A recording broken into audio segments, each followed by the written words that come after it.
श्री राम राम कोटि न कनई को नाना श्री राम राम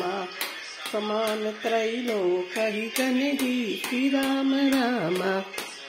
सुना श्रवण दस कंदर अद्वय कारक दूत पवंदर क्यों कहते सदा